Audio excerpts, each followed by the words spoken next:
Sérgio, a Marta e o Samuel Pessoa, com uma conversa comigo, nós estamos tratando assim, das diversas agendas aí que a gente observa do governo federal, e uma das coisas que eu trazia como leigo, e a maior parte do grupo, aqui, se você descontar o Armínio, mais um ou dois aqui, o resto somos pessoas de várias áreas, mas não da economia. E uma das coisas que a gente percebe, que eu coloquei como uma aflição pessoal, assim, é que os argumentos contrários à reforma, inclusive tem um deputado que tornou isso aí o cavalo dele, né, um gauchinho aqui, e que os argumentos contrários à reforma parecem muito mais sedutores e atraentes do que os argumentos pró-reforma. Pró-reforma assim, é um ganho, uma otimização da economia, uma racionalização, um monte de coisa que não põe à mesa. E aí a Marta disse assim, mas vem cá, a gente está falando de qual é o perfil de reforma que a gente está falando. E aí, a gente se baseia no que a mídia não especializada está trazendo, é uma visão claramente assim, superficial. Mas quem vive no Brasil, quem opera negócios no Brasil, sabe da dificuldade que é se manter em compliance com os impostos. Então, assim, há uma simpatia por uma reforma, até porque esse é um tema que, por decantação e gravidade, já assimilamos, né? Mas há muito pouca compreensão a ponto de transformar cada um de nós aqui, que não tem contato com a economia, num bom advogado da reforma que vocês têm desenhado e proposto. Tá? Então, a nossa ideia, Sérgio, aqui digamos assim, quase de letramento mesmo. A ideia da reforma nasceu nesse contexto e por essas razões, e esse é o grande objetivo que nós temos em tela. Então, esse é um desafio leigo. Agora, eu vou pedir que a Marta faça a introdução do tema, porque a Marta tem se dedicado ao assunto, desde o que eu acho que é fantástico isso, o fato de uma cientista política do calibre da Marta estar olhando para um tema da economia dessa maneira. Então, eu queria que ela fizesse essa ponte para te passar a palavra em seguida. Pode ser, Marta? Claro, com prazer. Viu, Marta? Só dizer, eu não sei se vocês queriam isso, mas eu tenho até uma apresentaçãozinha aqui. Foi de improviso, mas eu já tenho a cartola aqui, tudo pronto, tá? Porque tu treinou o improviso. Eu fiz anteontem e ontem para a Tebet, inclusive, essa mesma apresentação aqui que eu acho que poderia estar apresentando para vocês também, tá bom? Vamos lá. O tema da reforma, ele não só é muito importante, como ele é muito complexo de entender, tá? A batalha política da reforma é uma batalha muito desigual, porque o governo tem que convencer a sociedade dos benefícios da reforma, e que é uma reforma complexa, difícil de entender, muito difícil de antecipar seus potenciais efeitos. E a oposição basicamente está fazendo um terror dizendo que vai aumentar a carga e ponto. Então, o próprio debate sobre a reforma é muito desigual. O Sérgio é uma das pessoas, um dos economistas que mais entende dessa reforma, que tem feito projeções muito sólidas, as mais sólidas possíveis, sobre os efeitos da reforma. E ele tem uma trajetória de produção acadêmica e de pesquisa sobre questões de tributação, que eu posso testemunhar isso, mudou o patamar da discussão sobre tributação no Brasil. Os trabalhos dele com o Rodrigo Orair sobre a tributação direta mudaram o patamar da discussão sobre esse tema no Brasil.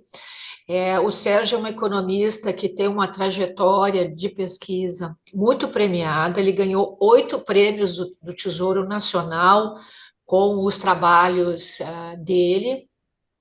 Ele foi assessor especial do Ministério da Fazenda e foi secretário adjunto de Política Fiscal e Tributária na Secretaria de Política Econômica entre 2010 e 2013. Então, o Sérgio é uma pessoa que ele joga nos dois times, assim, ele tem muita experiência de gestão e uma sólida formação acadêmica. Então, assim, tem mais umas 2 ou 3 pessoas no Brasil que poderiam falar para a gente sobre esse tema com a propriedade que o Sérgio vai falar. Então, vou passar a palavra para ele. Sérgio, muito obrigada mais uma vez. E vamos lá, estamos aqui para te escutar e aprender com você.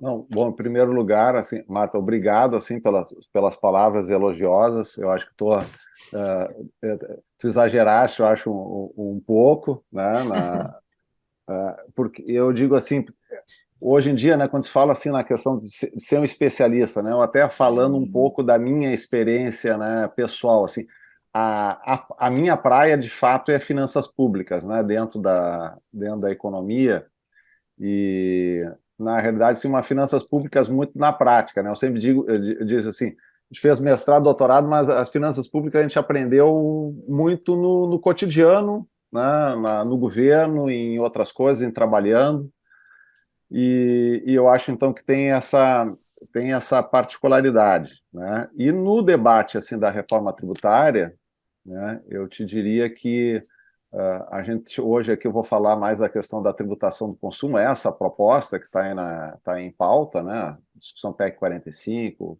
PEC 110, tu te referias ao trabalho que a gente fez, eu e o Rodrigo Oraí, na coisa da tributação da renda, né? Sim.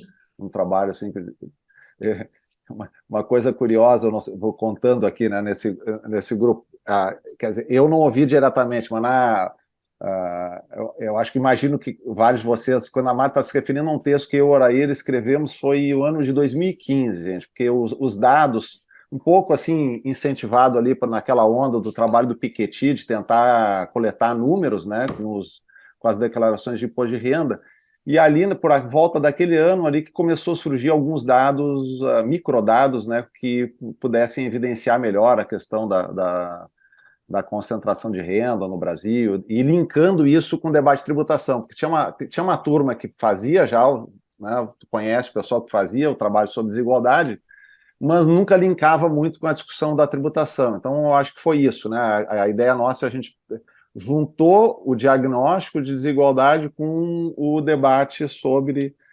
tributação e levantou, então, aquela discussão sobre a tributação dos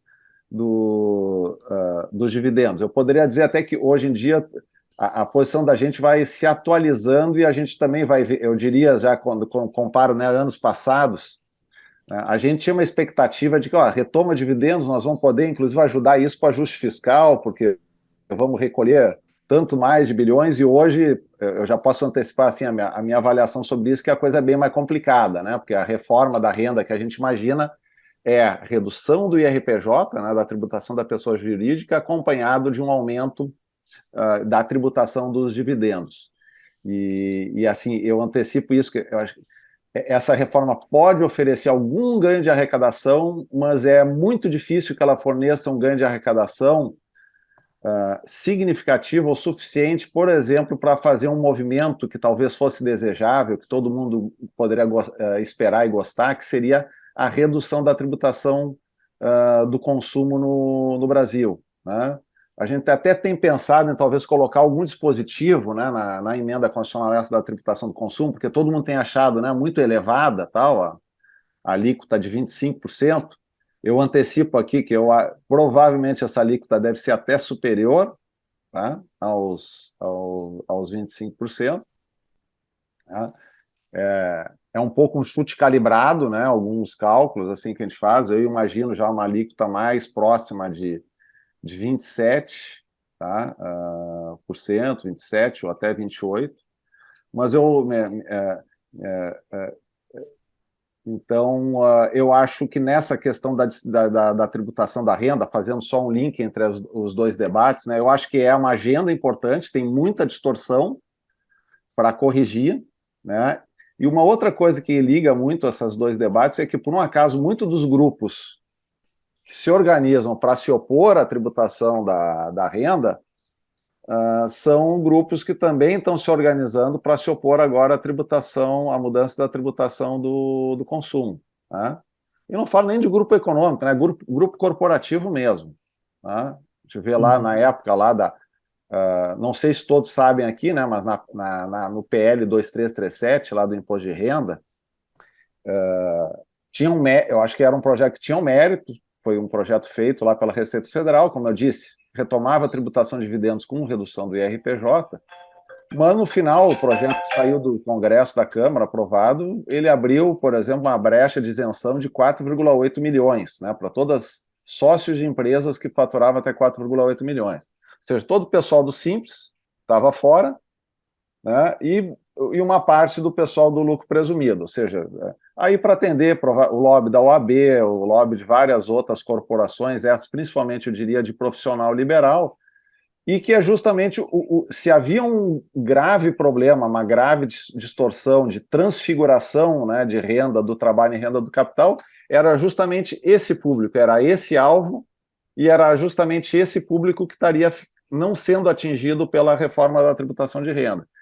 E essa turma também está por trás da articulação agora contra a reforma da tributação do consumo, né? Eu diria que é uma mistura desses grupos com algumas coisas assim que a gente surpreende um pouco, né? Por exemplo, promotores e fiscais de municípios estão contra a reforma tributária porque não querem perder o ISS, né? Então, um dos grandes cavalos, por incrível que pareça, né? Um dos grandes cavalos de batalha que se tem na coisa no debate sobre a reforma tributária, se acaba ou não acaba com o ISS, né?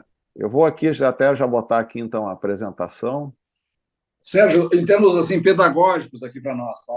Você está tratando reforma tributária, mas fatiando ela no reforma que incide sobre o consumo e deixando um pouco à parte agora a que vai incidir sobre a renda, é isso? Isso. Tá, então você vai focar a tua apresentação no consumo. No consumo. Tá. Tá? A gente pode falar, ou vocês querem que eu fale um pouco mais da questão da tributação da renda?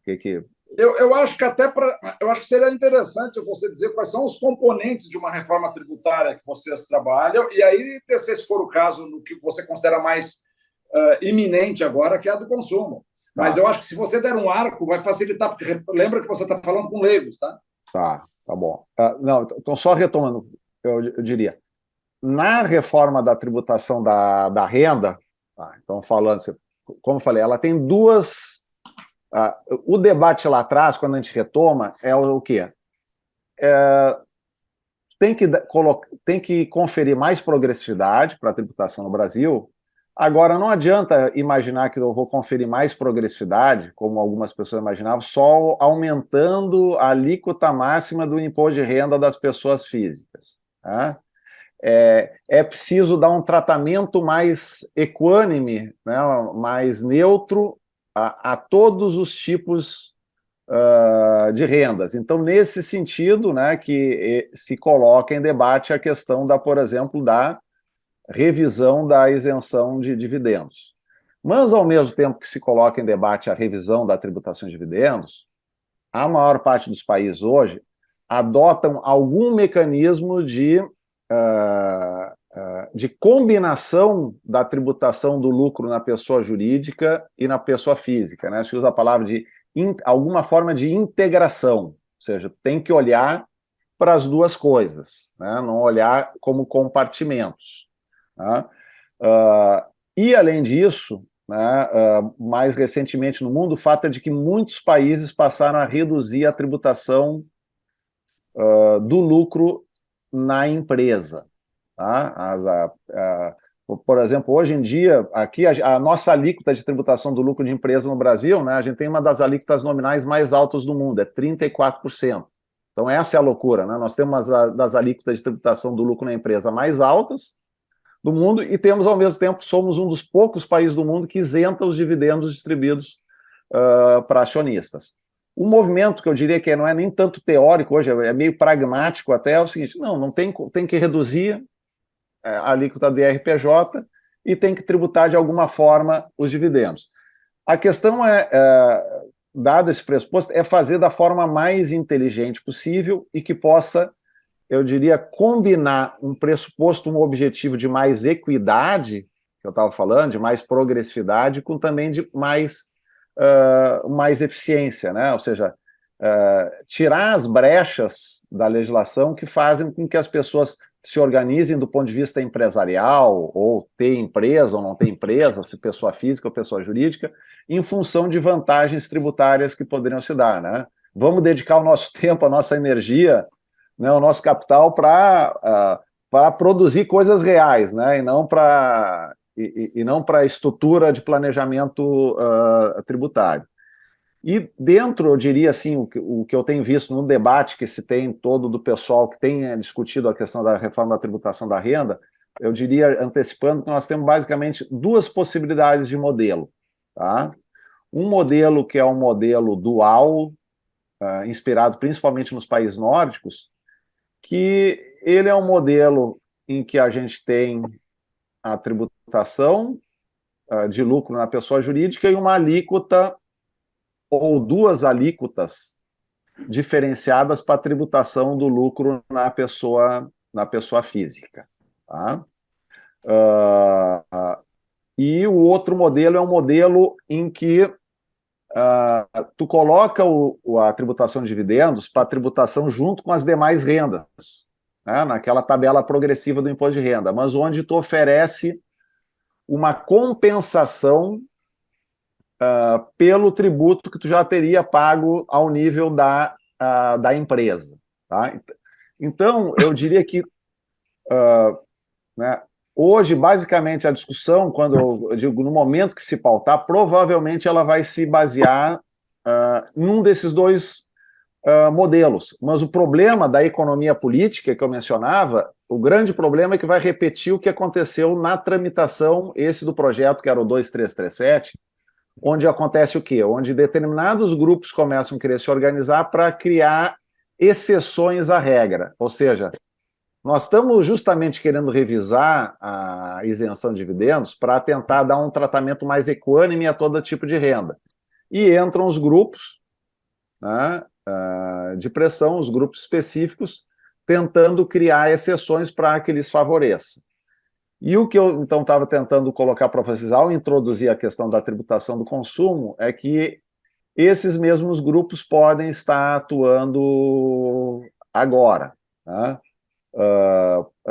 Eu não acho que seja por um acaso, né, apenas, eu digo, não que os economistas sejam santos e não tenham seus interesses específicos, né, mas quando a gente tem visto particularmente um lobby muito forte, uma resistência muito forte na área do direito, né, tanto da OAB quanto de alguns proeminentes juristas, né, que constroem todo e qualquer tipo de, né, digamos, de retórica, né, uma retórica teórica para se opor à reforma da tributação do consumo, em particular, como eu mencionava, o problema da fusão do ICMS com o ISS, tá? Ou seja, a unificação de base tributária. Estou falando dessa resistência que existe à unificação. E vejam, eu diria que existem dois eixos vitais da reforma tributária,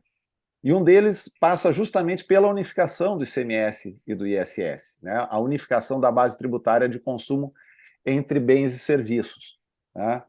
Hoje, assim, a gente tem dito, né, e às vezes a gente tem uma cautela, né? Eu diria que hoje não existe país no mundo, existiu no passado, algumas experiências de países, que tinham bases tributárias separando mercadorias e serviços, né? Hoje, né, no século XXI, a gente diz, a gente não conhece país, ou ao menos não existe economia relevante do mundo que tenha a base essas bases de mercadorias e serviços separadas, né? Eu estava, inclusive, eu vi recentemente um vídeo da Deloitte, né, aquela consultoria, ela ouvia, eu acho, falava o caso da Michelin, né, a fábrica de pneus, que ela dizia o seguinte, a Michelin já não vende mais aquele artefato, né, de borracha, que é o pneu, né, ela vende os serviços de pneu, né? E existem vários casos semelhantes na economia, né? Tem uma empresa de São Paulo, que nesse vídeo também falava, uma grande empresa fabricante de trator, onde ela dizia, ela não vende mais a máquina, né? Ela vende o serviço de hectare cultivável, né? Não sei se vocês já tinham ouvido falar disso, mas o que é a ideia que está implícita nisso? Ou seja, as empresas mais modernas nessa área digital, elas estão muitas vezes vendendo as duas coisas juntas, elas estão vendendo a mercadoria acoplado à mercadoria, elas também estão vendendo um serviço, né? Então, imagina numa realidade dessas, né, como é que tu faz para estar mantendo uma base dividida entre serviços e mercadorias. Sendo que no caso do ICMS e do ISS é até pior, porque existe uma zona cinzenta entre os dois na área de serviços de telecomunicações, né? Por exemplo, há uma disputa judicial no Supremo até sobre que tipo de software deveria ser tributado pelo ISS ou pelo ICMS. Software de gaveta seria tributado pelo ICMS e outros softwares personalizados, então aí sim poderiam ser tributados pelo ISS, né? O de gaveta pelo ICMS e o outro pelo ICMS. E eu diria que essa unificação, então, ela não só é importante do ponto de vista quando a gente pensa, né, nesse novo mundo que a gente está vivendo, mas também para a própria eficiência econômica maior, né? Ao eu manter dois impostos concorrentes com duas bases diferentes, eu nunca vou conseguir eliminar por completo a cumulatividade. Eu não sei se aqui todos dominam, digamos, esse conceito aqui que eu estou querendo dizer. O que é cumulatividade, né? A ideia, quando a gente fala cumulatividade, o que é o conceito de imposto sobre valor adicionado? A ideia de imposto sobre valor adicionado é que ele só incida no final das contas, sobre o consumo final das pessoas. Ou seja, que ele não onera a produção. E, portanto, ele pode ser cobrado ao longo da cadeia produtiva, ou seja, ele incide na prática quando uma empresa compra insumos, né? Eu compro a borracha para fabricar o pneu, e eu compro o pneu para fabricar o carro, para montar o carro, mas esses insumos geram crédito. E no final das contas, então, eu estou tributando apenas o consumo final. Essa é a ideia de um IVA moderno, né? Esses são os princípios. E hoje, não só o ICMS nem sempre gera crédito, como se mesmo que eu aperfeiçoasse o ICMS, ao manter o ICMS, eu mantenho aquilo que a gente chama de cumulatividade cruzada, que é o quê? Olha, mesmo que a aquisição de bens industriais pela indústria, nos insumos, pudesse gerar crédito, o que acontece quando a indústria adquire serviços? Não gera crédito. Assim como alguma empresa de serviço, quando adquirir um bem industrial, também não vai gerar crédito. Então, por várias razões, assim, é inconcebível, né, a gente não evoluir para uma unificação de base de bens e serviços.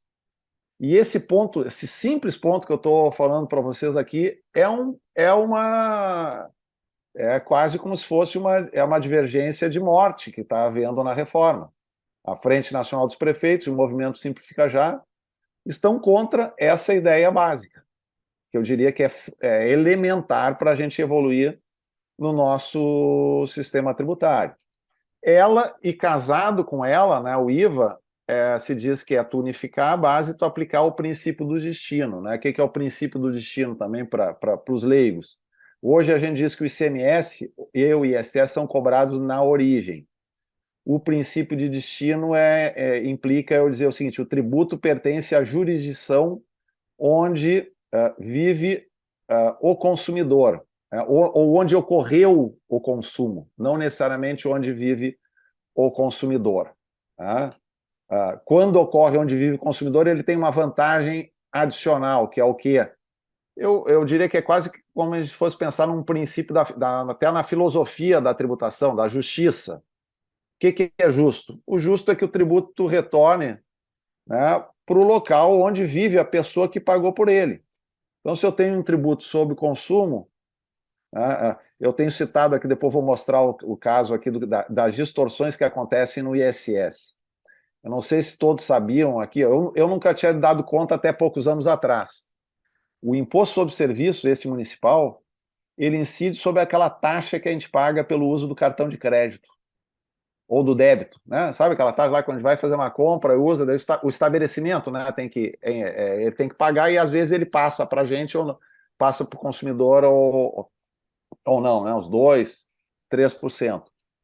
O ISS incide sobre essa taxa. O ISS, Arminio, não sei se sabia, ele incide também sobre aquela taxa de administração dos fundos de investimento. Sabias disso? Todos os fundos, né, tal, incide o ISS sobre essa taxa. O que os bancos e administradores de cartão de crédito fizeram há uma década e meia atrás? Passaram a estabelecer nas suas sedes, né, concentraram as suas operações em 2 ou 3 cidades no país.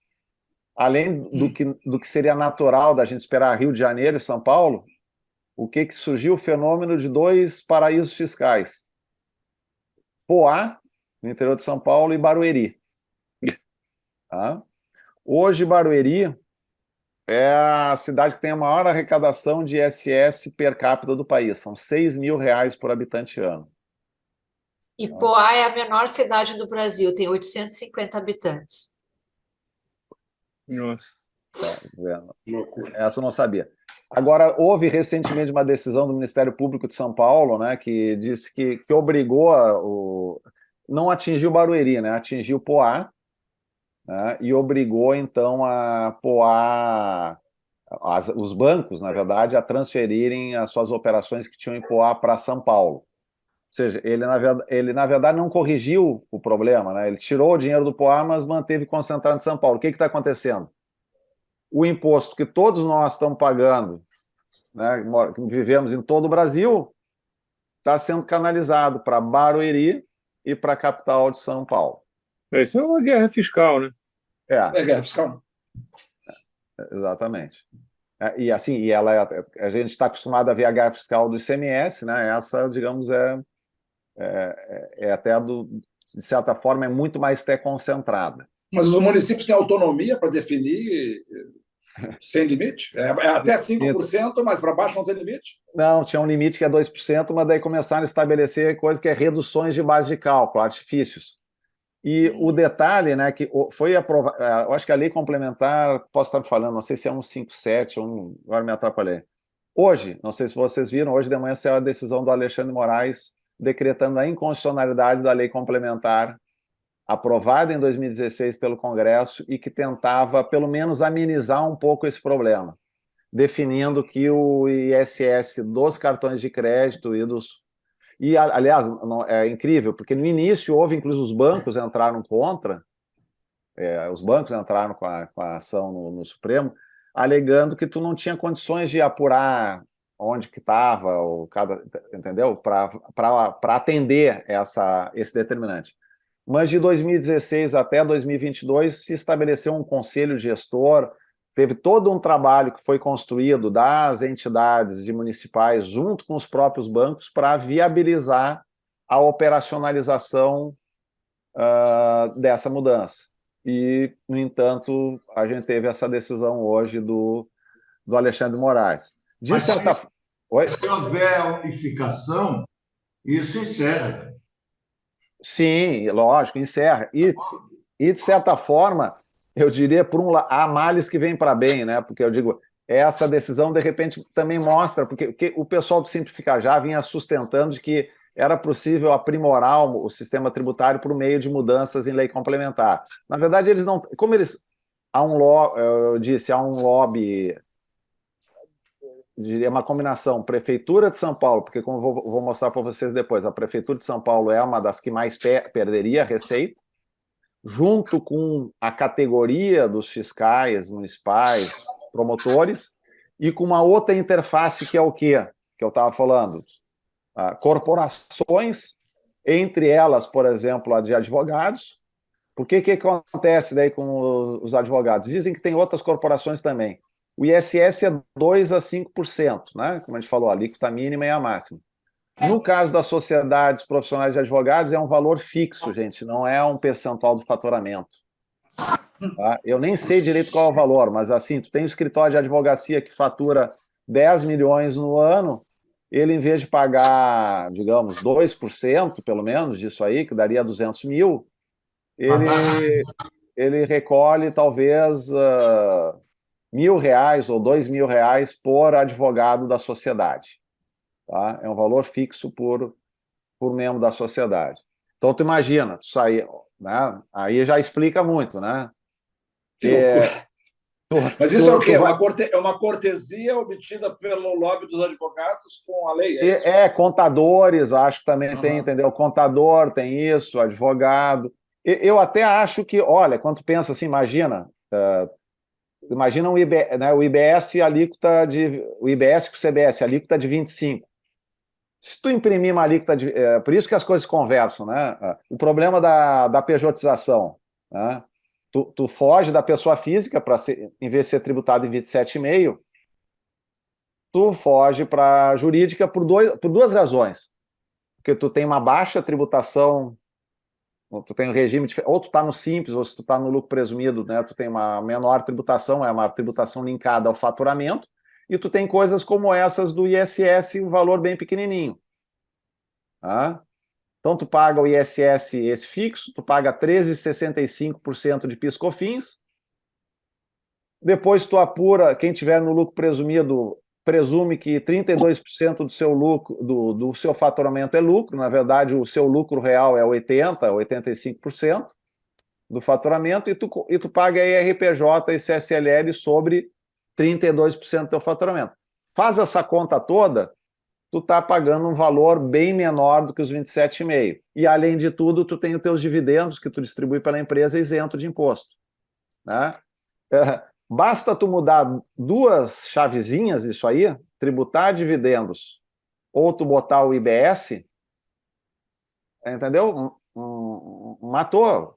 Ou seja, porque é trabalho, não é negócio, né? Como dizer, é transfiguração de renda do trabalho em renda do capital. Né? Capital, empresa é outra coisa, né? Envolve tudo. Tu tem insumo, tu contrata, né? Tu tem um processo todo, pode ser, não precisa ser, pode ser de serviço, pode ser de mercadoria.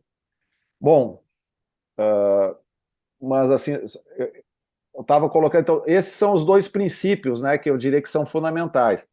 E essas duas coisas juntas, que eu ia dizer, elas têm um potencial de mudança gigante, não só na eficiência e na produtividade da economia, que é o que muitas vezes é mais ressaltado, até mesmo pelo mundo empresarial, mas o que eu queria trazer para vocês é que, além dessas mudanças que são evidentes para o mundo dos negócios, é uma reforma boa para o mundo dos negócios, essa reforma ela também pode ser boa do ponto de vista socioeconômico, no sentido de reduzir a regressividade, né, de promover maior crescimento econômico, e do ponto de vista federativo, ela reduz drasticamente a desigualdade regional, e eu ia dizer principalmente, mais do que a regional, a intramunicipal, entre municípios. Tá? Daí eu vou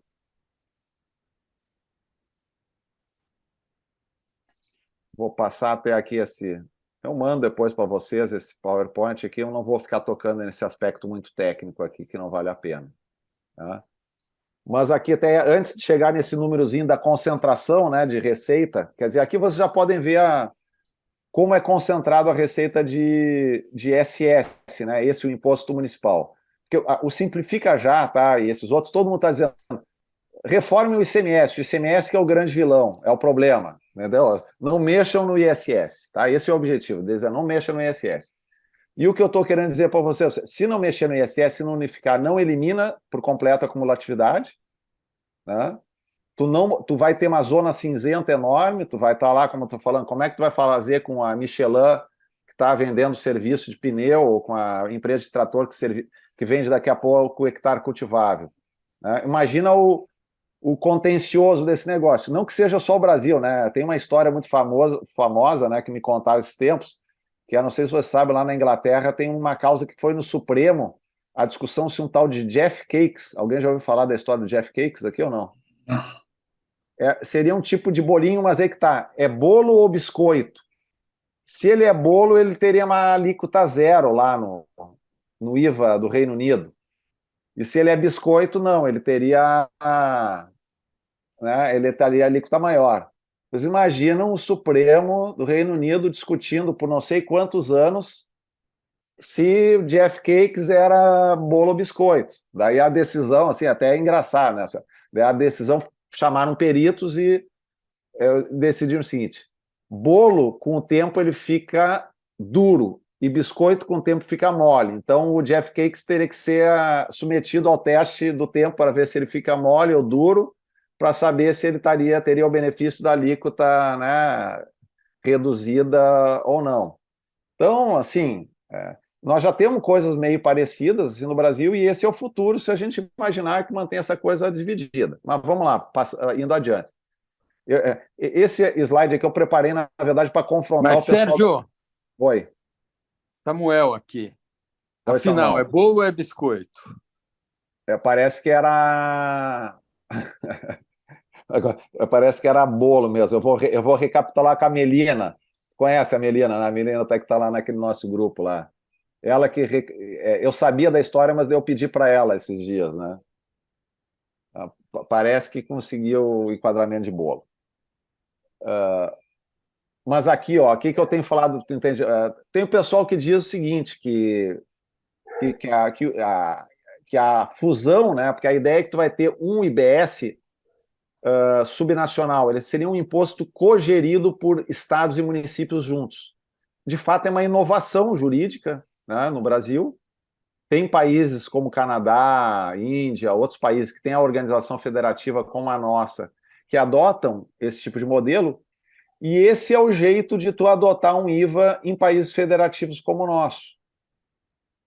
Porque tu não pode, é uma forma de tu justamente respeitar a particularidade, né? É uma forma da gente ter uma jabuticaba, mas pelo menos uma jabuticaba, entendeu? Moderna, né? Uma jabuticaba ajustável às melhores práticas internacionais. Então, por isso, essa ideia de um imposto, mas com duas pernas. Então, o que é um imposto com duas pernas? A ideia é um fato gerador só, tá? Em linguagem de direito, né? Eu vou ter um fato gerador, né, mas eu vou ter dois sujeitos ativos no imposto, o Estado e o município. Né? Então, o Estado com a sua alíquota e o município com a sua alíquota. Ambos tendo autonomia para fixar essa alíquota. Né? Daí eu tenho que ouvir lá uma grande jurista, né, do país, doutora, dela diz, não, mas não terá autonomia para, se não quiser instituir um imposto, ou não terá autonomia para, se quiser, não cobrar um imposto. Então, ou seja, agora nós estamos discutindo, entendeu? O problema agora, não sei se você já viu, tá, Samuel? Essa que é. Agora não é mais autonomia de tributar, então agora o problema é a autonomia de não tributar. Tá? A figura formal de que se eu não quiser instituir, se o município não quiser instituir um imposto, ele não pode. Tá? Quando até chamando a atenção a regulamentação nova da reforma tributária, ela está proibindo o benefício fiscal, mas ela não proíbe os entes a subsidiarem atividades econômicas por meio do quê? Por meio do orçamento, por meio de subsídio orçamentário. Como era, inclusive, a prática que existia décadas passadas. Hoje em dia, no ICMS, né, os benefícios fiscais todos modernos do ICMS, gente, são o que a gente chama crédito presumido. Né? Eu tinha falado para vocês dos insumos, que gera crédito. Né? Então, eu pago o imposto e eu tenho direito de me creditar, receber o imposto de volta dos insumos. Por isso, chama crédito. Então, se inventou essa figura do crédito presumido, porque tu presume um crédito que não existe, é um crédito fictício e que é um benefício fiscal. E o crédito presumido, ele permite que a empresa veja assim, eu dei um crédito presumido de 50%. Então, lá, por imposto, eu devo 100%, mas como eu tenho um crédito presumido de 50%, eu não preciso pagar 100%, eu posso pagar 50%. Tá? Isso é o crédito presumido. É assim que funciona o benefício fiscal para grande parte das empresas hoje no Brasil. Não é isenção, nem redução de base de cálculo. O da moda é o crédito presumido ou outorgado. Tu não vai poder mais fazer isso, né? Tu vai ter as alíquotas lá definidas. O município ou o estado, eles podem mudar a alíquota, ele pode querer uma alíquota maior ou menor, mas ele não pode diferenciar a alíquota por produto. Tá? A ideia é que a lei complementar do IBS, ele diga o seguinte, digamos que a alíquota padrão de referência vai ser 25%. Ou vamos lá, seria 25%, né? Quando a gente está falando de 25%, daí de novo, está se imaginando 9% para a contribuição federal, que vai ser um imposto, e 16% para o imposto subnacional de estados e municípios. Então seria uma alíquota de provavelmente em torno de 2% para os municípios e em torno de 14% para os estados. Tá? Se o município quiser aprovar na sua Câmara de Vereadores que a alíquota, em vez de 2 é 3, ou em vez de 2 é 1, ele pode fazer isso. Mas ele não pode reduzir ou aumentar apenas para uma mercadoria ou para um serviço. Tá? A eventual diferenciação de carga tributária entre mercadorias e serviços poderá ocorrer a nível nacional, e aí que está, vocês talvez já tenham visto esse debate, né? O pessoal da área de educação e saúde privada, né, dizendo que a tributação vai ficar muito mais alta, que a escola dos nossos filhos a mensalidade vai ficar muito mais alta. Então, em função disso, é possível, por exemplo, tu dizer que, no caso da educação e da saúde privada, a alíquota, em vez de ser aquela alíquota de referência, né, vamos falar, em vez de 16% nos estados e municípios, ela poderia ser metade disso, 8%. Tá?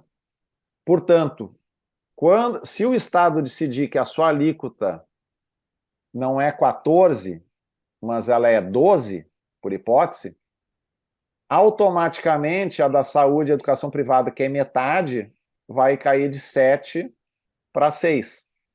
Tá? Mas cai tudo junto, né? Ou aumenta tudo junto. Tá? Essa é a ideia, né? Mas, como eu falei, tu não vai, portanto, poder usar as alíquotas como mecanismo de incentivo, e embora muito na prática, com a aplicação do princípio do destino, já não funciona mais o negócio da alíquota. E eu explico aqui por quê. Digamos que eu estou aqui no Rio Grande do Sul, né? Aqui, o que acontecia antigamente? Tu reduzia a carga tributária para as empresas de automóvel, né, se localizarem. Por quê? Porque o que importava era a alíquota da origem. Então, quando ela produzia, digamos, o automóvel aqui no Rio Grande do Sul, e quando ela vendia, ela está vindo para cá não para produzir só para gaúcho, né? Ela vinha para cá para produzir para todo o país. E a alíquota de todas as vendas dela ficava sendo a alíquota da origem. Como agora a alíquota vai ser do destino, não adianta, né? Eu, no máximo, se eu fosse querer reduzir a alíquota para trazer uma empresa de automóvel aqui para o Rio Grande do Sul, eu ia reduzir pela metade, digamos que fosse possível, reduziria pela metade. Só os automóveis que essa fábrica vendesse para os gaúchos é que teria a carga tributária reduzida.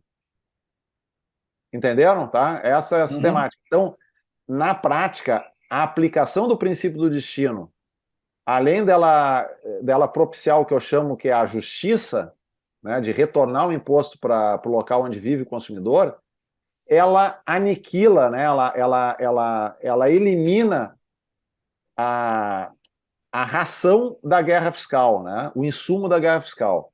Mas, eventualmente, poderia ter até uma guerra fiscal pelo consumo, a gente poderia dizer assim, né? Imagina um município ou, né, o estado na fronteira dando uma alíquota menor para daí o cidadão atravessar e ir comprar na outra cidade ou no outro estado, né? Então, isso poderia acontecer. Mas não poderá acontecer na medida em que, como eu falei, a redução de alíquota tem que ser geral. Ou a redução ou aumento de alíquota tem que ser geral. E as diferenciações vão se dar pela lei nacional. Mas o que eu dizia é que, embora as alíquotas não possam ser manipuladas, se o Estado e o município eles querem incentivar uma determinada atividade cultural, econômica, seja o que for, ou transporte coletivo urbano, por exemplo, o que ele faz?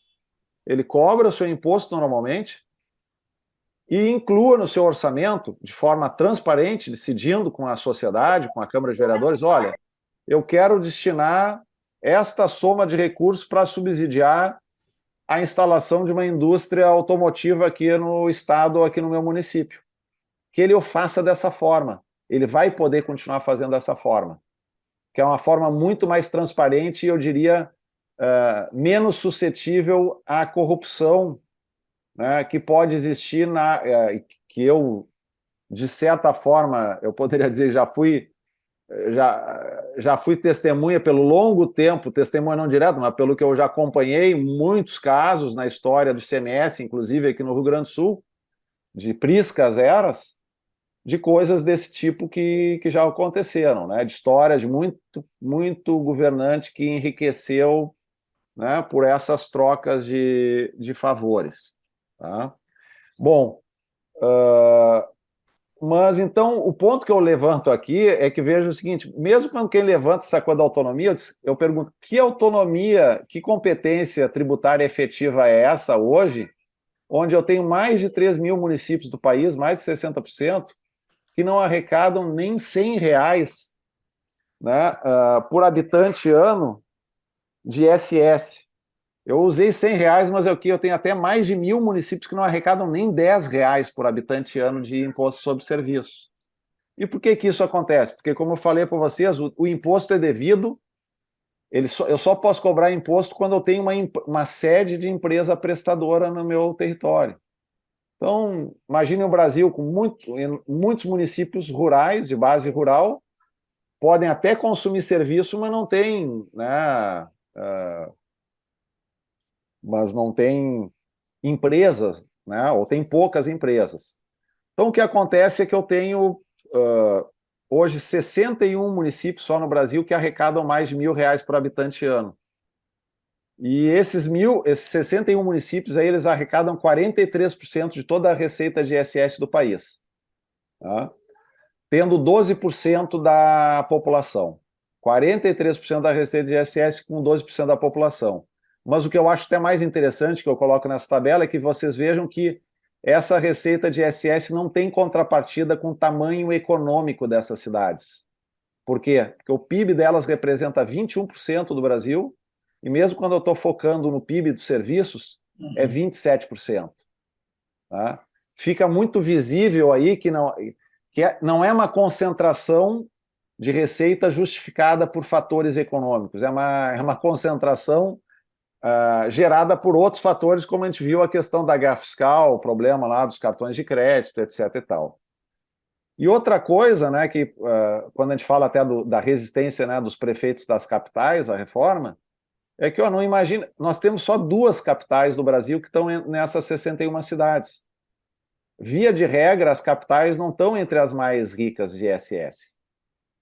Por que eu estou falando isso? É porque é meio quase um caso de psicanálise, né? A resistência, a contrariedade de muitos prefeitos de capitais contra a extinção do ISS, né? Eu diria, o que o Freud explica, né? Aí é o problema da carreira dos fiscais municipais, dos procuradores, que imaginam, que acham que vão perder poder, ou vão sair da zona de conforto e vão ter que estudar de novo, vão ter que reaprender um novo modo de operar, né?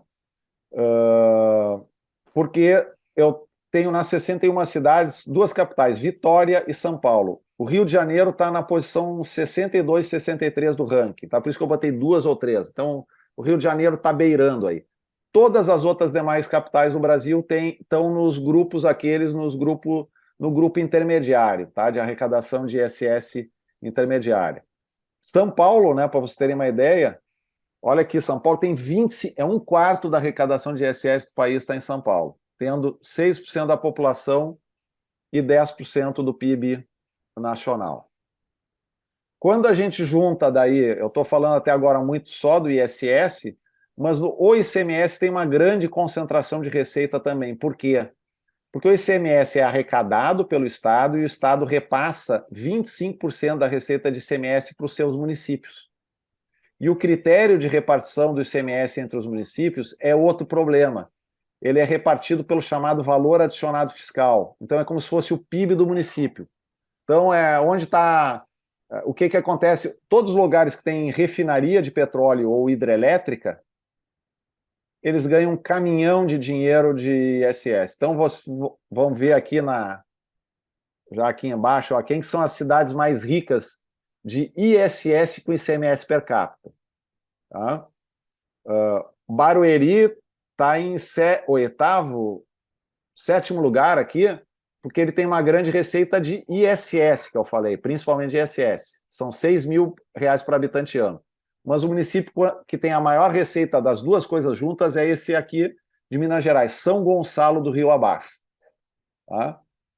Ele tem um ISS expressivo, ele tem um ICMS expressivo e ele também recebe um volume astronômico, não está nesse valor aqui de 14 mil por habitante ano, de CEFEM, os royalties minerais. Quando eu boto os royalties minerais dele, a receita per capita desse município aqui de São Gonçalo do Rio Abaixo chega a R$ 36 mil por habitante ano.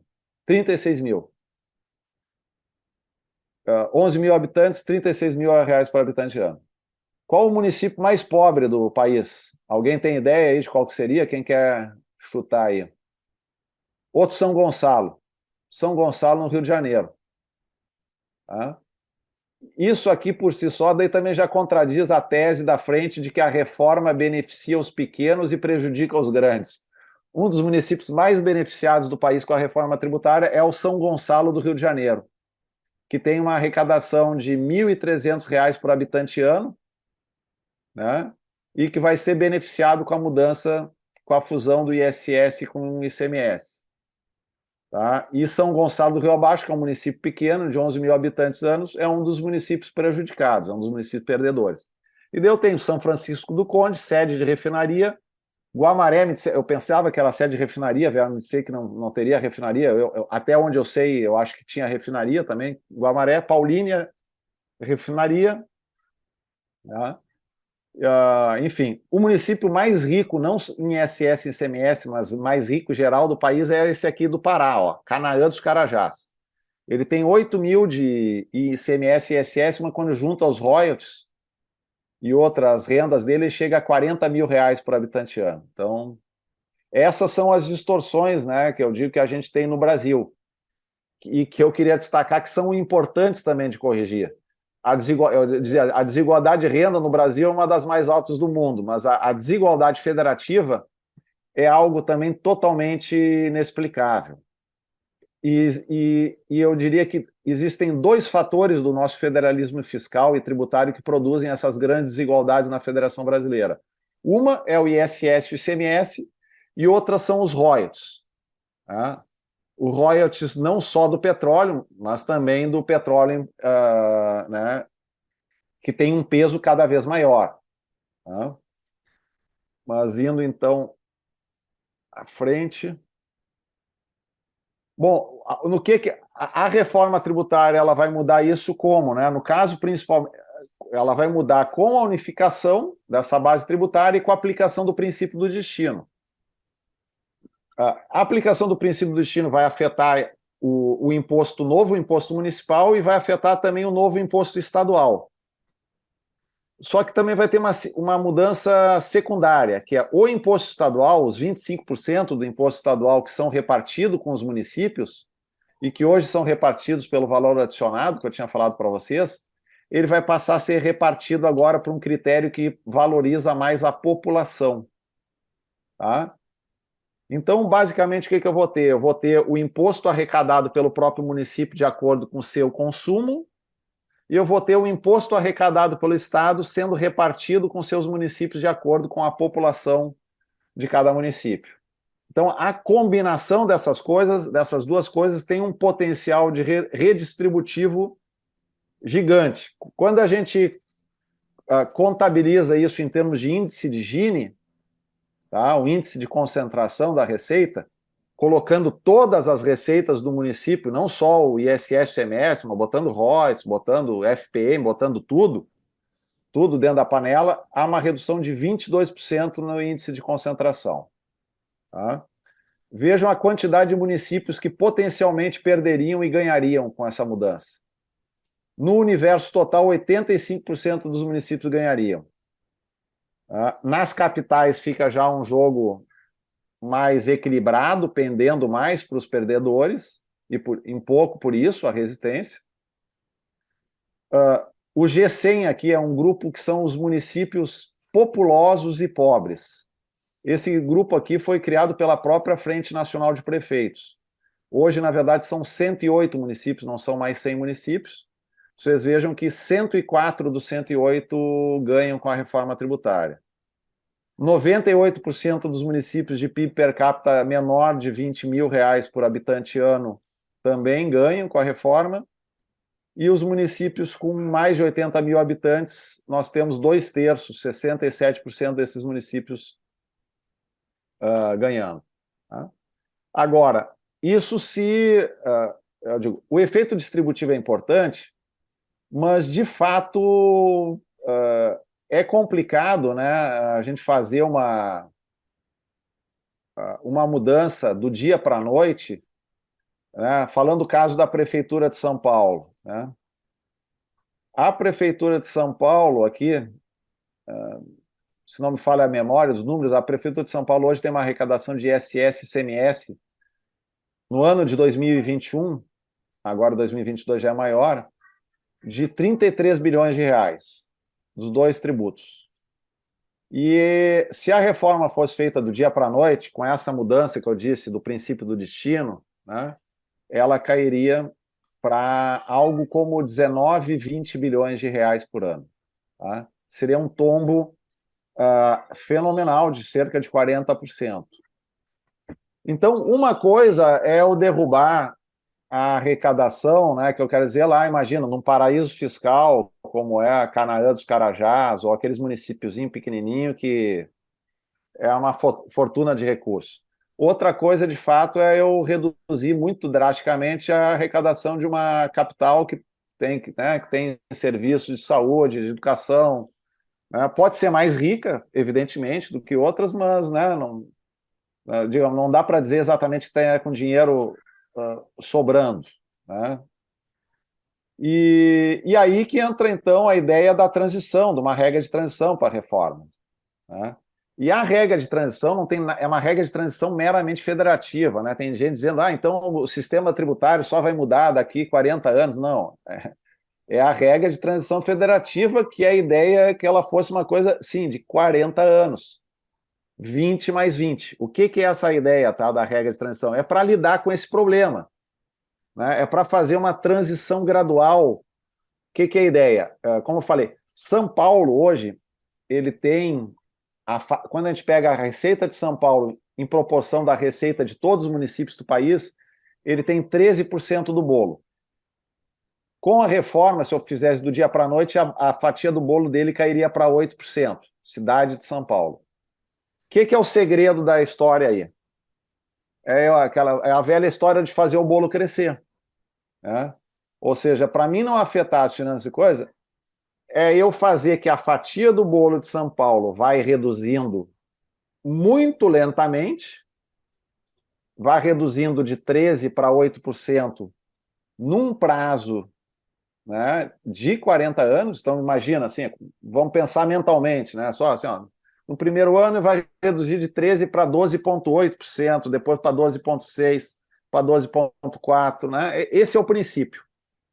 E, enquanto isso, o que vai acontecendo com o bolo? O bolo vai crescendo.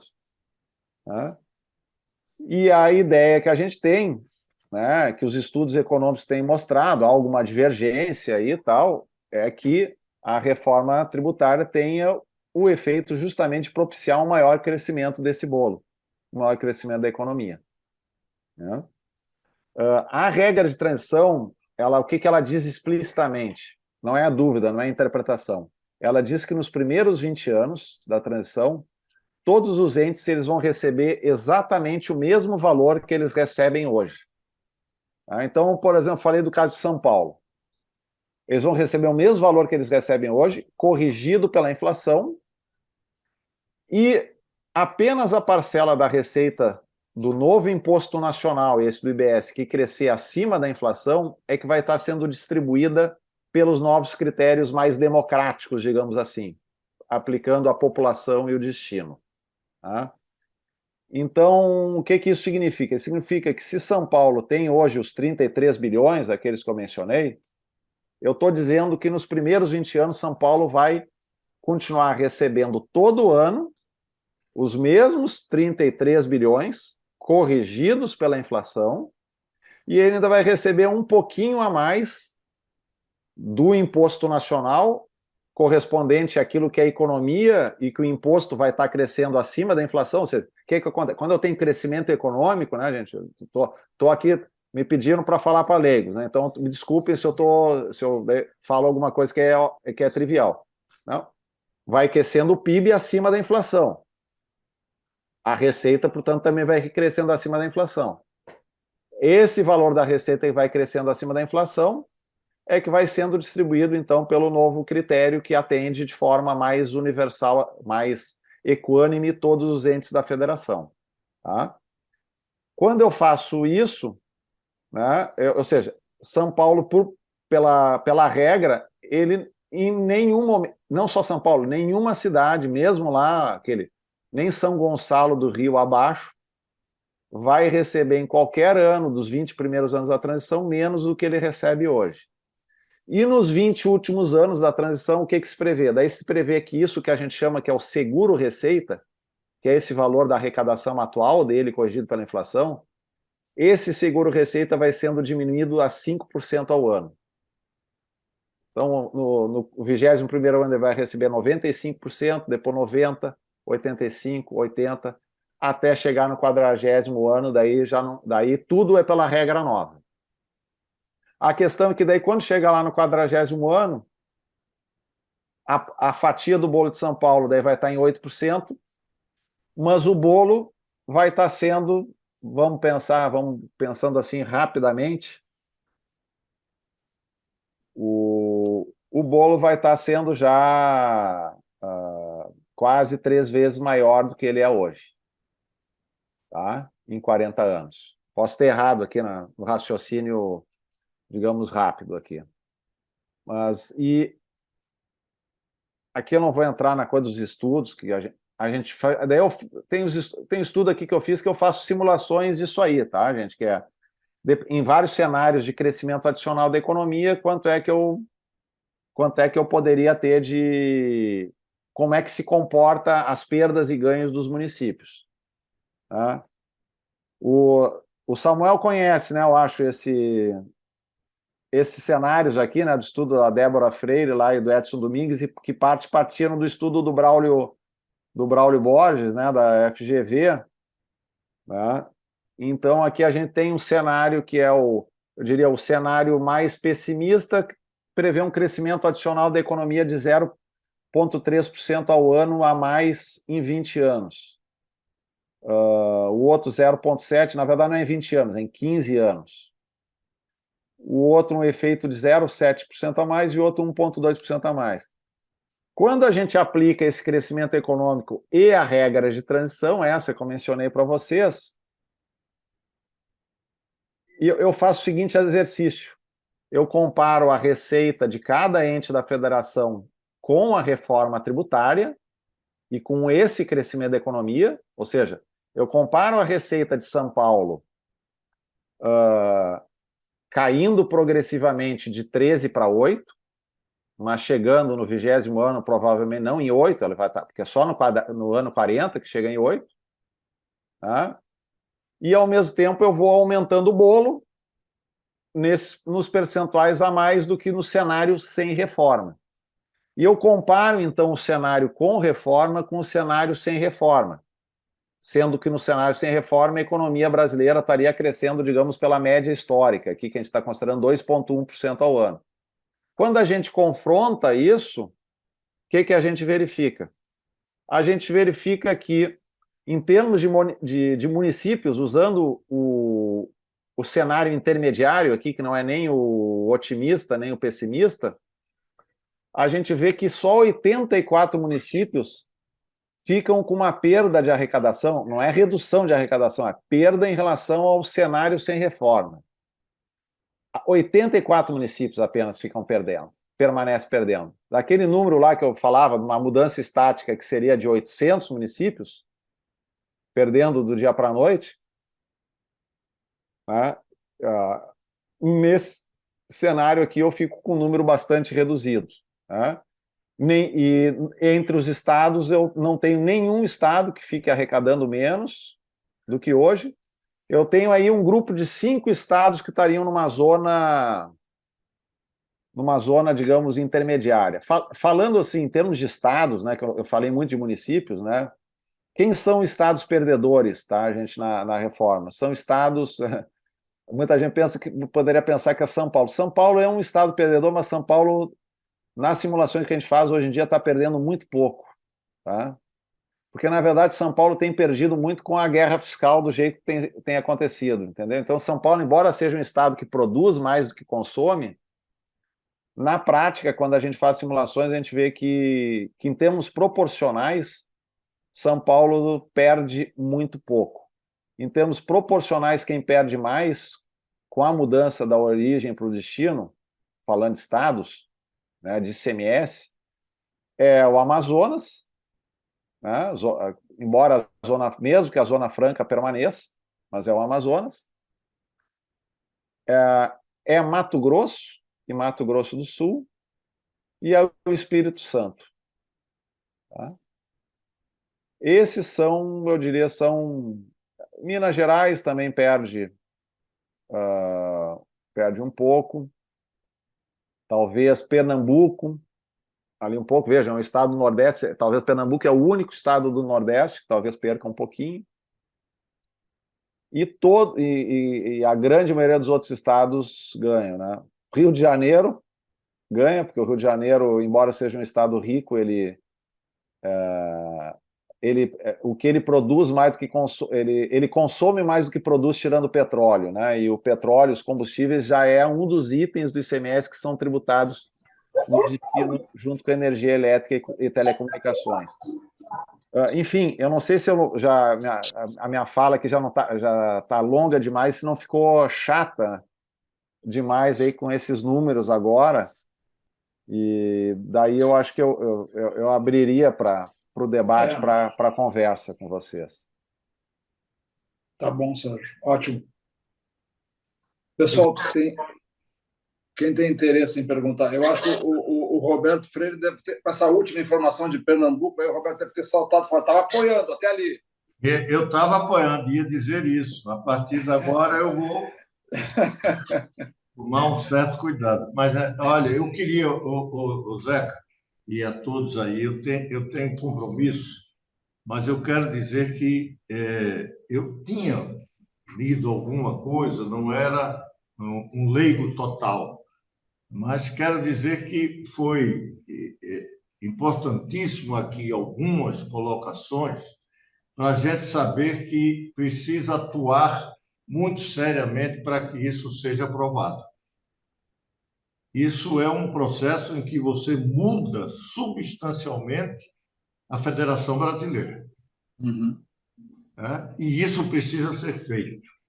E aí, me permita um grande pragmatismo.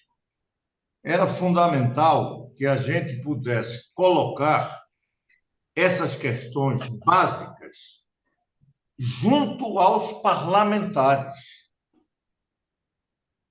Porque os parlamentares precisam entender essa mudança para poderem votar com consciência e não sendo levados por grupos de interesse. Se não fizermos isso, aquilo que o Sérgio falou tem força. São os prefeitos, são as corporações. As corporações conseguem, no Brasil, inclusive, levar a esquerda para as posições mais reacionárias. Então, num fato como esse, você tem esse risco. É o risco do setor jurídico. Eu vivi na Constituinte isso, nós avançamos muito pouco na questão da reforma do judiciário na Constituinte, exatamente pela força da corporação jurídica. Então, precisamos chegar ao parlamentar individualmente, para ele entender dos seus municípios que não ganham coisa nenhuma e passam a ganhar porque consomem. Né? Então, todo esse processo, eu dizer a você só como uma sugestão, se a gente pudesse, com o Sérgio ou com outros, fazer quase como uma cartilha daquilo que ganha, não precisa dizer que Pernambuco vai perder. Não precisa. Não, viu, Roberto? E, na verdade, ele aparece na margem, tem um grau de incerteza. Rapaz, eu sou cidadão do mundo. Eu também. Se Pernambuco tiver que perder, vai perder, porque quem vai ganhar é o Brasil. O Rio Grande do Sul, na minha simulação, também aparece aqui com uma pequena perda. Não, então, brincadeira. Isso é uma brincadeira, fique tranquilo. O que eu digo é o seguinte, a gente não falar do que perde, mas é o que ganha, porque o que perde é muito pouco em relação àqueles que ganham. Então, quando algum parlamentar olhar para os seus municípios, o estado que ele vive. Quando ele sentir essa grande mudança, temos condições de superar esse corporativismo. Era uma ideia concreta para a gente ver. Parabéns a você, foi ótimo. Eu realmente aprendi muito com isso. Não, eu acho que foi muito boa a intervenção do Roberto. Não sei se mais alguém. Eu não estou conseguindo enxergar na minha telinha aqui, se alguém levantou a mão. O Armínio está com a mão levantada. Eu queria, antes de passar para o Armínio, só dizer o seguinte: numa das explicações que eu tive da reforma tributária pelo próprio Armínio, depois, se voltar para você, Sérgio, o Armínio segmenta essa reforma sobre o consumo, a reforma dos impostos federais, depois, primeiro agora os estaduais municipais, depois os federais, e, por último, a da renda, né? E o que eu percebo é que você se detendo agora apenas nessa unificação dos federais e estaduais, você tem como o Roberto Freire falou, é uma revolução em relação ao federalismo que a gente conhece. Agora, eu me ansiei muito, enquanto você falava, sobre a linguagem e sobre o convencimento das partes instaladas. Eu acho que agora eu entendi um pouco mais como é fácil atacar uma exposição que envolve tantas complexidades como a que você falou. Por exemplo, quando você fala sobre o crescimento orgânico da Receita de São Paulo versus a diminuição da sua participação relativa no bolo federal, só isso já é uma missa para explicar. Então, eu acho que o Roberto tem toda a razão no sentido ele falou desse convencimento do público específico dos parlamentares, mas eu acho que o convencimento da sociedade é a coisa mais importante agora, porque realmente não é trivial. Estou falando assim de pessoas que estão habituadas a analisar dados e microdados, não em economia, não em tributos, mas não é trivial, porque são conceitos que vocês mesmos têm uma projeção que é um experimento. Tem um componente aí que é experimental, e a gente vai ver no desempenho prático. Então, eu acho que o tema de como comunicar isso para a sociedade entrar nessa viagem confiante de que os benefícios superarão as perdas e que quem perder não terá menos do que tem hoje, eu acho que isso é uma linguagem que precisa seduzir. E, definitivamente, na linguagem técnica, é duro de engolir a incerteza que passa, sabe, Sérgio? É como um médico começar a explicar um exame muito complexo, eu digo, caramba, cara, eu pego o pior cenário para mim. De cara, eu pego o pior cenário. Então, assim, tem esse viés corporativo que dominou da Constituinte para cá o nosso país, mas tem um componente também da imprecisão, da disfunção cognitiva que tem entre o que vocês querem comunicar e o que as pessoas entendem. Tá? Eu acho que isso é uma coisa que está mais evidente para mim agora na exposição. Desculpe, Armínio. Obrigado. Então, Sérgio, parabéns. Eu saí daqui dessa sua exposição aprendendo muito e eu te agradeço. Realmente, esses aspectos distributivos na área do consumo e relativos à federação são muito mais complexos do que eu imaginava. Agora, eu portanto, estou saindo mais educado, mas talvez menos otimista, porque vai ser uma guerra. Tem muitas distorções que são assim terríveis. Eu, olhando aqui os meus vizinhos aqui no Rio, Niterói e São Gonçalo, que você citou, o gasto em saúde por pessoa em São Gonçalo é 1/3 do gasto por pessoa em Niterói, que é uma cidade relativamente rica, né? Uhum. Então, todo esse modelo de repartição vai ser bem complicado. O que o Zeca estava falando, na verdade, eu li e fiquei muito impressionado com um artigo recente do Zé Serra, no Estadão, de um mês atrás, mais ou menos, falando sobre justamente a tática de se avançar na reforma. Mas, enfim, eu queria mesmo era te dar os parabéns. É um trabalho da maior importância e eu acompanho os seus escritos com o Orair, mas nunca tinha me debruçado sobre os temas que você apresentou hoje. Eu queria te agradecer. Estou com um pouco de medo, eu acho que o clima geral está está ficando cada dia mais difícil.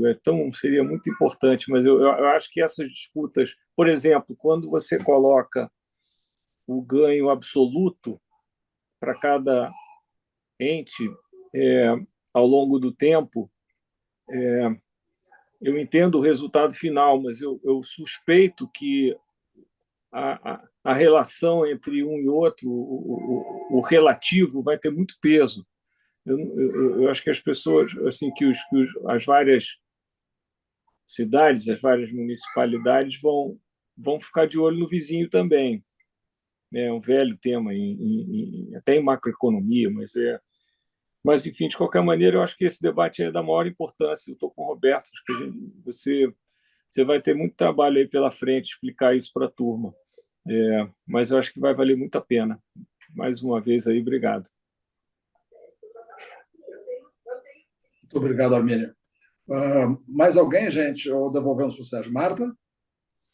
Eu queria diferentemente do Armínio, eu estou saindo mais otimista dessa apresentação por uma razão que eu não tinha entendido ainda, e já vou dizer por quê.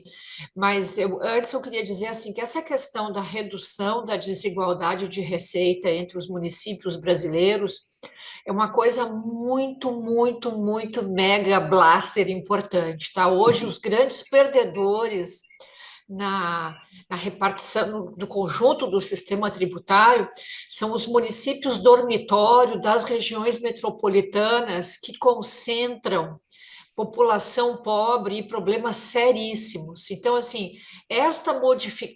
e os municípios brasileiros são responsáveis por prestar serviços essenciais para a população: transporte, educação, saúde básica, iluminação, tudo isso é provido pelos municípios brasileiros. Então, tudo isso tem consequências gigantescas sobre a possibilidade dos municípios proverem bem-estar para a população. Por que eu estou saindo otimista? Quer dizer, otimista é forte, mas mais otimista do que eu estava. Porque, na verdade, assim, os municípios eles têm muita influência sobre as decisões da Câmara de Vereadores, da Câmara Federal. Então, o fato de você ter um número abissal de municípios vencedores, isso significa uma maior pressão positiva sobre a Câmara dos Deputados. Isso é muito importante, desde que, obviamente, os prefeitos sejam informados sobre isso, tá? E agora eu entendi por que os prefeitos de capitais não podem dizer que só eles ganham, e eles têm que dizer que a carga tributária vai aumentar, e eles têm que fazer o terror com a carga, né? Porque, na verdade, a redução dos problemas da repartição tributária hoje entre os municípios é muito importante. Então, eu concordo com o Zeca e alguém que antecedeu, acho que foi o próprio Roberto Freire, que aqui tem uma tarefa muito importante de difusão da informação, sabe? Porque hoje, do ponto de vista da informação,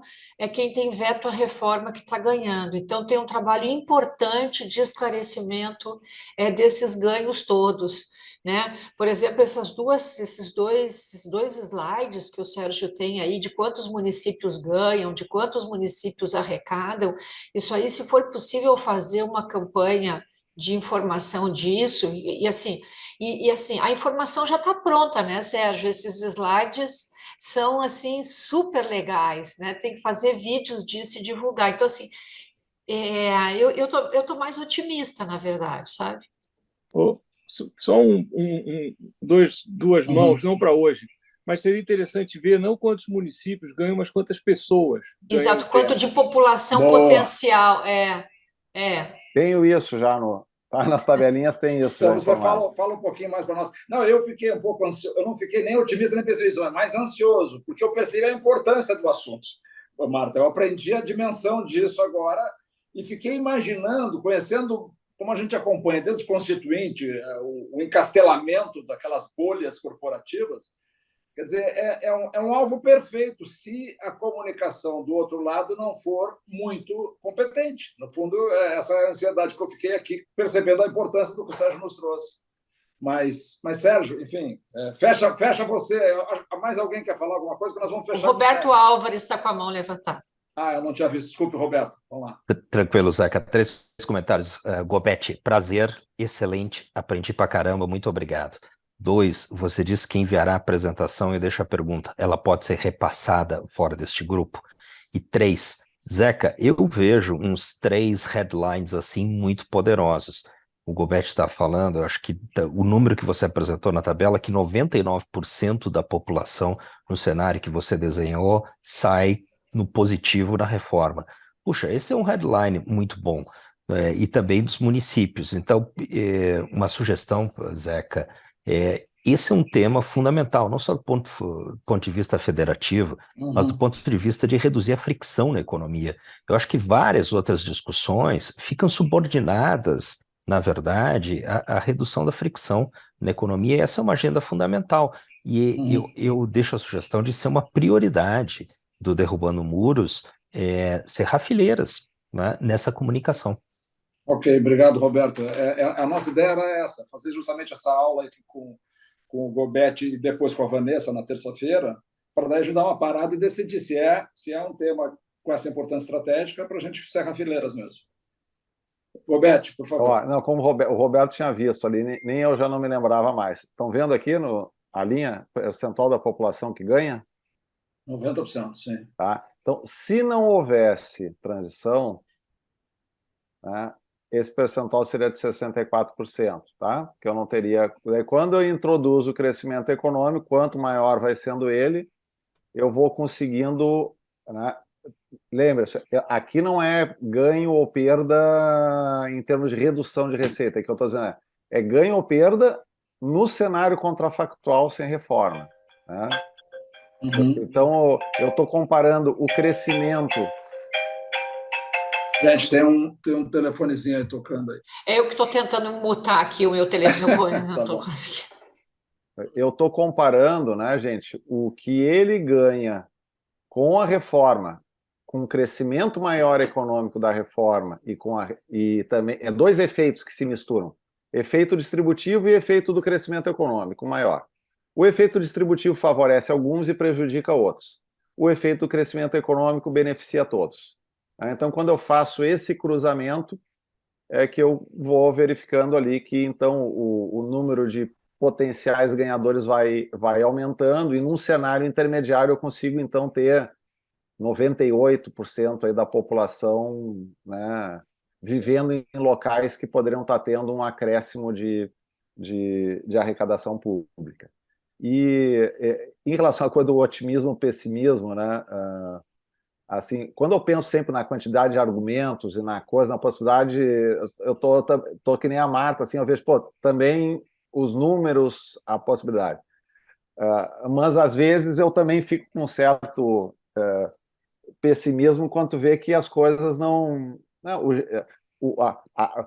A gente imagina, com 98%, com tudo isso aqui, era para ter uma força política muito maior, né? E tu vê que o poder das minorias é um negócio que, tu entendeu, que assusta. Essa semana surgiu um novo estudo da Fundação Getúlio Vargas, que também tenta mensurar possíveis impactos econômicos positivos da reforma sobre o crescimento do PIB.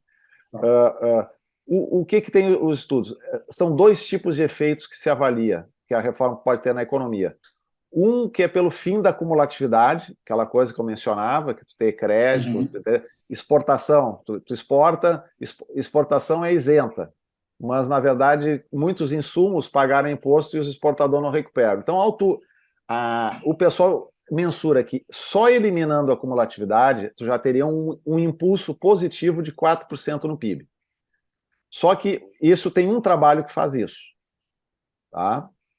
E o que os outros estudos passaram a fazer? Olha, além desse efeito da cumulatividade, eu tenho um ganho de produtividade da economia decorrente da melhor alocação dos recursos, da redução do contencioso jurídico, né, da melhor da redução da desigualdade que tem entre setores, essa coisa da indústria ser muito mais tributada do que serviços, e a gente vive no Brasil... Custo de compliance.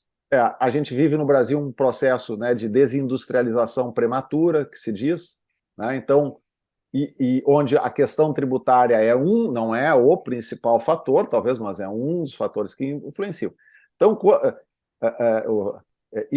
são modelos que o pessoal chama de modelos de equilíbrio geral, computável, tá? Um negócio todo moderno, tal, que não dá para se ter, eu digo, não quer dizer que esses modelos são certeiros e estão dizendo que a gente tem que esperar que vai acontecer exatamente o que os modelos dizem.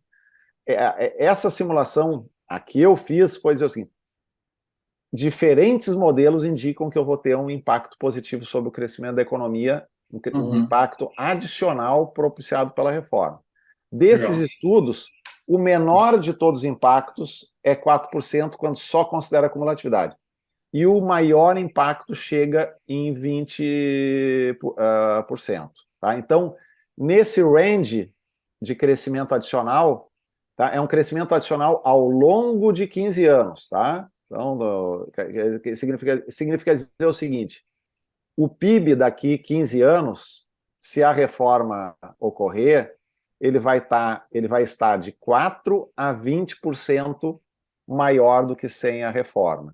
E ao acontecer isso, o que acontece? A receita também vai aumentar, sem ter aumento de carga tributária, né? Porque, ou seja, a receita crescendo no mesmo ritmo do PIB, e isso então propicia que eu faça aquela mudança de proporção compensada pelo aumento do bolo. Né? O bolo maior, mas com fatias um pouco menores, permite que muitos entes que a princípio perderiam passem a estar entre os não perdedores, entre os ganhadores também. Maravilha.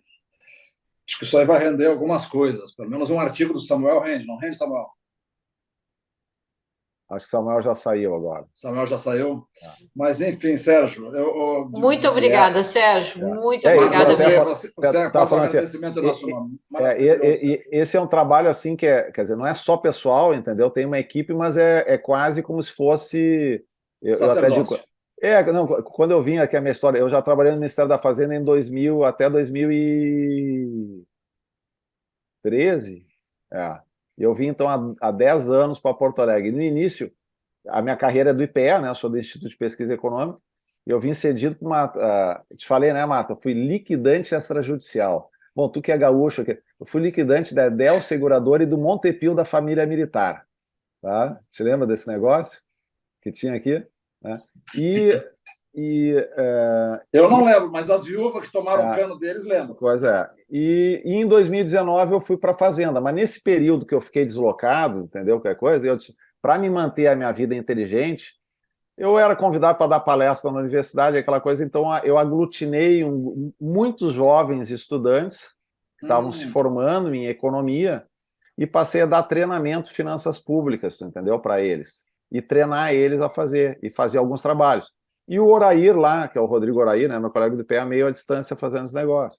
Então, a gente até criou, a gente tem um projeto, né, que é um projeto que é Fiscal Data, né, que é um projeto que até é como se fosse uma busca de como eu tenho esses pesquisadores que fazem, é como se a gente faz uma coisa para ter bolsas, uma espécie de bolsa de pesquisa. Todo mundo tem o seu trabalho já, né, mas é uma forma, porque senão o que acontece? Todo mundo vai para o seu trabalho, está lá e eu ensino, perco um tempo enorme ensinando, e o pessoal se vai, né, e para de fazer as pesquisas aplicadas. Incrível. Então, esse grupo continua, eles me ajudam, entendeu?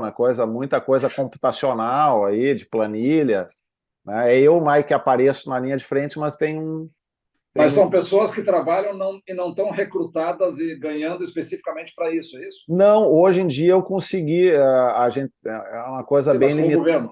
Não com o governo.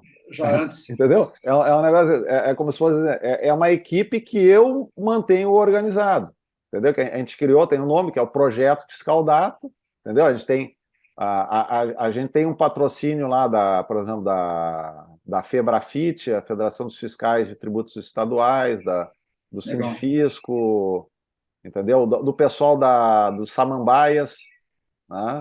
agora, tu entendeu? Passaram, é um grupo, né, que é do Rio de Janeiro, e então, eles dão uma espécie de patrocínio para que as pessoas se mantenham engajadas em fazer esse trabalho. Marta, se esse assunto tem a importância que a gente está achando que tem, hein, Felipe, Alvarez, que eu estou enxergando aqui agora, a gente tinha que botar o Sérgio em contato com um cara do nível do Nizam para contar essa história para a sociedade brasileira, você entende? E são muitas histórias, não é uma só. De repente tem que pegar os municípios mais pobres. Para onde que a música iria, né? Quem é que falou agora? Desculpa. Dessa vez não fui eu estava com o telefone. Não, foi o meu microfone que abriu e minha mulher está no live aqui do lado. Te chamando a atenção, né, Felipe? Então, gente, eu acho super importante, Sérgio. A gente sai com um monte de ideias aqui, assim, admirável o teu trabalho, a tua iniciativa, sabe? Eu acho que é uma coisa assim. O Armínio tinha já me falado pessoalmente sobre o trabalho teu e do teu parceiro, mas agora, assim, é outra coisa a gente ouvir de viva voz. Assim. Muito obrigado a Marta também por ter lembrado. Tem um lado, eu sou, além de economista, eu sou jornalista também, né? Não sei se a Marta tinha falado, então um pouco. Eu sempre estou pensando em pesquisa econômica na coisa, pensando num assunto. Aliás, ela tinha falado dos prêmios, né? Esses do Tesouro que eu ganhei, sempre foi muito pensando em temas palpitantes, entende?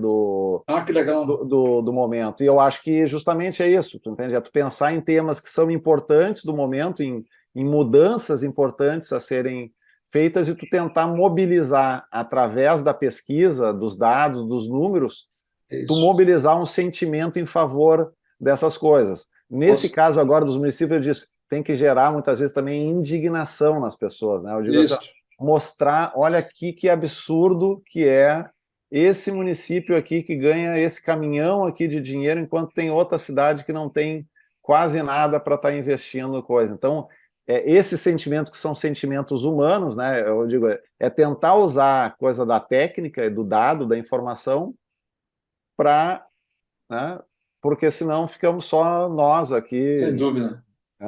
Sensacional. Tem um livrinho que eu terminei de ler há pouco, acho que eu já comentei com a Marta até, chamado Nudge, não sei se você conhece, Sérgio. Não. Do Richard Thaler, que é um prêmio Nobel de economia. E já é um clássico esse livro. E Nudge é isso, pequenas mudanças que você faz na forma de apresentar uma informação, na forma de influenciar as pessoas, e ele fala isso aplicado a coisas de interesse público. Frequentemente, a sociedade, na falta do nudge, certo? Não muda, reage, se mantém atavicamente num objetivo que é contra os seus próprios interesses. E pelo que está me dizendo, assim, no caso da Prefeitura de Porto Alegre... Não sei se está só comigo. Oi? Quem é que falou? Não, agora voltou. Tinha ficado mudo. Tá, desculpe. Desculpe. Não, então, me parece, sabe, Sérgio, que tem uma oportunidade aqui de estudar isso como uma grande oportunidade de a gente criar nudges para a sociedade brasileira, na linha do que você falou, do teu lado jornalista, né? Para que as pessoas sintam por que a gente está perdendo tanto tempo com uma legislação tributária que é contra os nossos interesses. Basicamente é isso. E, no fundo, essa é um pouco a nossa história recente, né? Quando a Coreia decola. O Vietnã bateu o Brasil agora em exportações.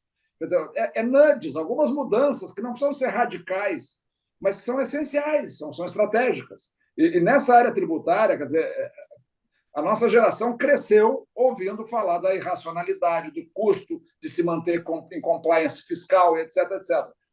Então, se a gente perder uma oportunidade agora, no início de um governo, depois de uma desgraceira que passamos nos últimos 4 anos, porque a gente não foi capaz de se comunicar direito, é uma perda de oportunidade imperdoável. Então, eu acho que realmente tem que elevar a importância da comunicação, porque o conteúdo, matéria-prima, o software é o que você apresenta.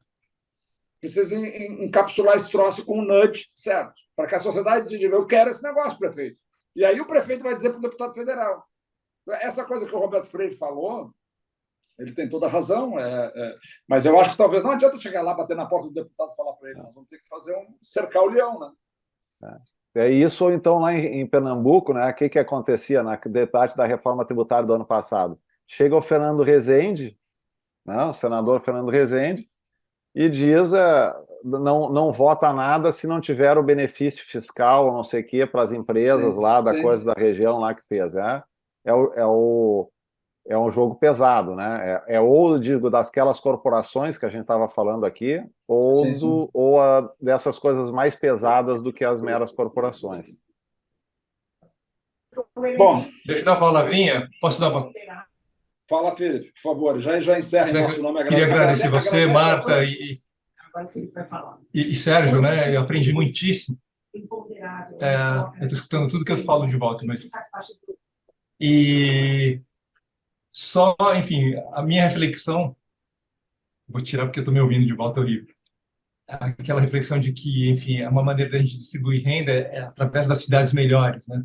Você, na medida em que você consegue distribuir mais bens coletivos, você está distribuindo renda. E eu gostei muito de ouvir você falando também, Marta, nessa reflexão em relação aos municípios dormitórios, tem que prover uma série de serviços que não tem receita, né? Na medida em que essa reforma tributária consegue deslocar renda para esses municípios que precisam prover bens coletivos, a gente vai estar dando um impulso enorme para a melhoria do tecido urbano e fazer com que a distribuição de renda aconteça através dos bens coletivos, né? Isso é muito extraordinário. Isso é uma história, né, Zeca? Dentre tantas outras histórias que a gente precisa comunicar, decisão junto aos municípios, etc., mas também a população. Esses elementos de pressão vão se fazer presentes, né, em vários canais. Então, enfim, tudo isso para dizer o que vocês já disseram de várias vezes, mas talvez com um ângulo diferente, e dizer que eu aprendi muito mesmo, sério, foi excelente. E Zeca, mais uma vez, né, o Derrubando Muros, ele se coloca com essa pauta como um agente, né, da cidadania, e a gente acha que tem que cada vez mais encontrar, assim como a gente já fez várias outras vezes, mas encontrar esses canais para vocalizar junto aos tomadores de decisão, mas também junto à cidadania de forma mais ampla e tudo mais. Obrigado, Felipe. Boa noite para vocês. Deixa eu pedir. Roberto, você não quer fazer uma gentileza para o grupo, fazer uma notinha para todo mundo que não esteve aqui, uma notinha curta sobre esse conteúdo do Sérgio? Eu vi que você ficou super atento o tempo todo. Você faria isso por nós? Roberto Alvarez. Bom, eu passo a apresentação para a Marta, né? E daí vocês podem compartilhar ela. Tá eu bom. Queria agradecer a vocês aí muito. Quase que não. Tu estava me ligando, eu não vi, não tinha identificação nenhuma, quase eu não atendi. Imagina, né? Eu fico, embora tenha interrompido meu final de dia de sexta-feira, fiquei muito gratificado de poder conversas com pessoas inteligentes, é sempre bom, né, gente, nos dias de Muito obrigado hoje, pela tua tolerância comigo, Sérgio, porque a falha foi só minha. Não, pô, ainda bem. Tá? E feliz de conhecer um conterrâneo com essa lucidez, essa contribuição que você está dando aí. Fico muito feliz. Imagina. Então tá, gente. Obrigadão. Grande abraço. Bom fim de semana. Bom fim de semana, gente. Tchau, tchau. Tchau.